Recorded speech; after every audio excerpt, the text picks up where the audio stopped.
ಇವಳನ್ನು ತಿಳಿಯದೆ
ನಾನಿಲ್ಲಿದ್ದೇನೆ, ನನ್ನೊಂದಿಗೆ ಯಾರಿದ್ದಾರೆ, ಯಾಕಾಗಿ ಬಂದಿದ್ದೇವೆ, ಯಾವ ಗೊಡವೆಯೂ ನಮಗೆ ಹೊಳೆಯದೇ ಹೋಯಿತು.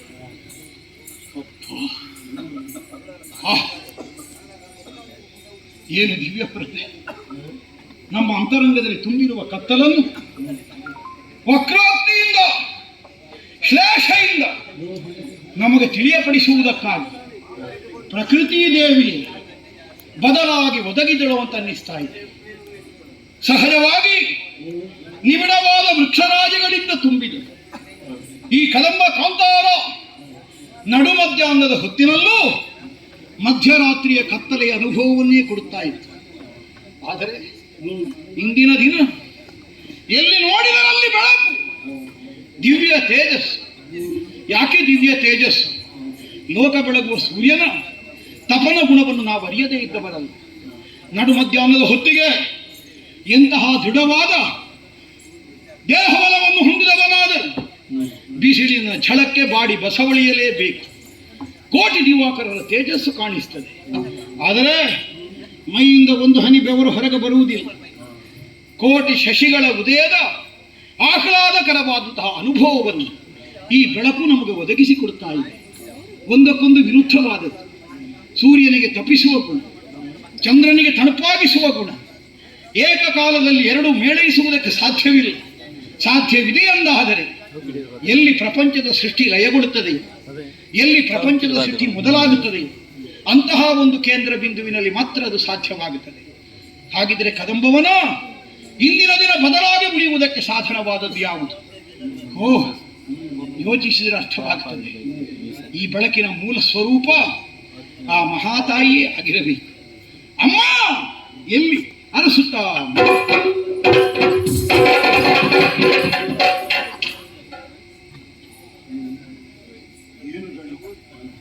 ಏನು ತೇಜಸ್ಸು!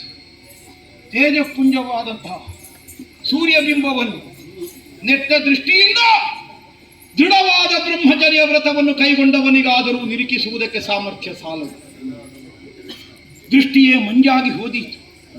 ಕೋಟಿ ದಿವಾಕರರ ತೇಜಸ್ಸು ಹೊರಸೂಸುತ್ತಿರುವ ಮೂಲ ಸ್ಥಾನವಾದಂತಹ ಈಕೆಯದ್ದಾದ ಅಂಗ ಸೌಂದರ್ಯ ಕಣ್ಣರಳಿಸಿ ನೋಡಿದರೂ ಕಣ್ಣಿಗೆ ಅಹಿತವಾದ ಅನುಭವವನ್ನು ಕೊಡುವುದಿಲ್ಲ, ಮನಸ್ಸಿನ ಹಿತಕ್ಕೆ ದೂರವಾಗುವುದಿಲ್ಲ.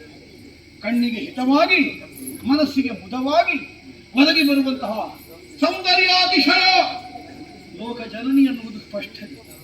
ಅಪ್ಪ, ಬ್ರಹ್ಮಚರ್ಯ ವ್ರತವನ್ನು ಕೈಗೊಂಡ ಚಂಡಮುಂಡರಿಗೆ ಅರಿವಿಲ್ಲದೆ ಹೋಯಿತೆ. ಏನು ಬ್ರಹ್ಮಚಾರಿತ್ವ!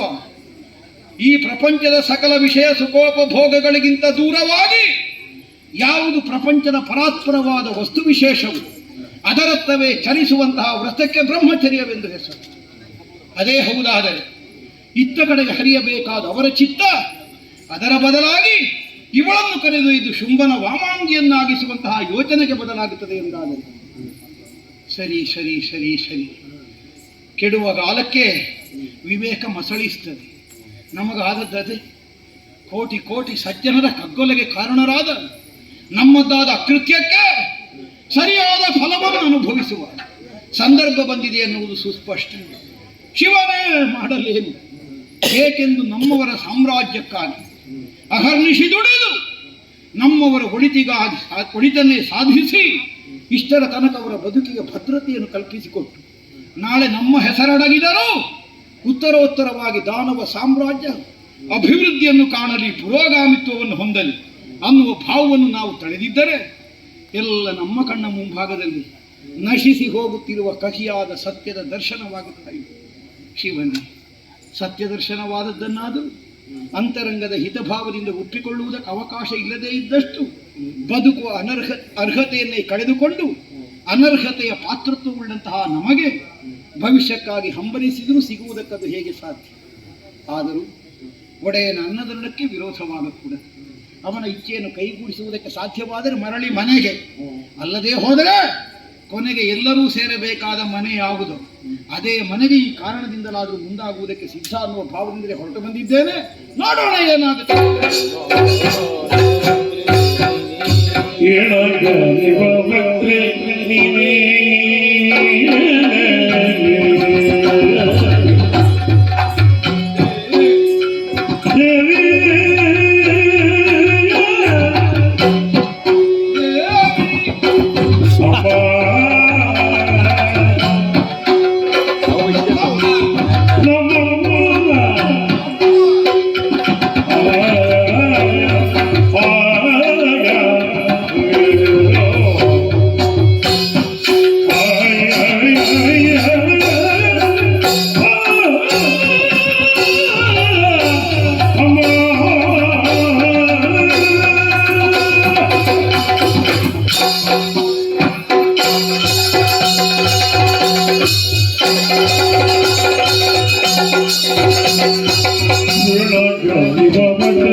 ಏನಯ್ಯ?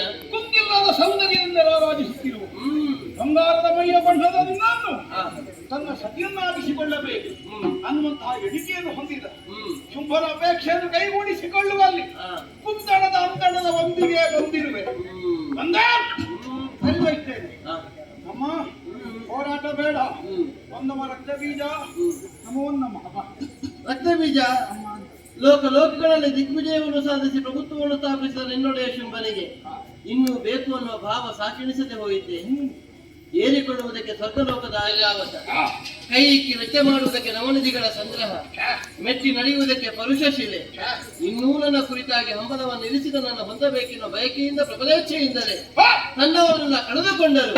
ಹಠ ಸಾಧನೆಗಾಗಿ ಮುಂದಾದ ನನ್ನ ನಿನ್ನೊಡೆಯ ಶುಂಭ ಹೂವಿನಿಂದ ಹೊರಟ ಪರಿಮಳವನ್ನ ಮುಷ್ಟಿಯಿಂದ ಅದುಬಿಟ್ಟುಕೊಳ್ಳುವುದಕ್ಕೆ ಸಾಧ್ಯವೇ? ಸಂಧಿಯಲ್ಲಿ ಸೋಲಿ ಹೋಗಿ ಬೀಸುವ ತಂಗಾಳಿಗೆ ಬಂಧನ ಉಂಟೆ? ಅಯ್ಯೋ ಮುಂದುವರಿ ಹೊಲಿಗೆ ಪ್ರಶೆಯನ್ನು ಪರಿಹರಿಸುವುದಕ್ಕೆ ಚಂದಮನ ಬೆಳದಿಂಗಳು ಸಾಕಾದೀತೆ? ಅಯ್ಯೋ ಬಾಯಿಯೊಳಗೆ ಬೇರೆ ಏನಾದ್ರೂ ಕಾಲ ಕಾಮ ಕರ್ಮ ಈ ಕಕಾರಗಳಿಂದ ಬಂಧಿತನಾಗಿರುವ ನಿನ್ನೊಡೆಯ ಶುಂಭನಪ್ಪ ಮೂರ್ಖ ಮಗನನ್ನು ಹೇಳಿ.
ಹುಟ್ಟಿಕೊಳ್ಳುತ್ತೆ ಉತ್ಪಾದಕ ಪಿಂಡಗಳು ನಿಗ್ರಹಿಸುವುದಕ್ಕೆ ಬೇಕಾಗಿ ನೀಲವಾದ ರಸಮೇನ ಚಾಚಿ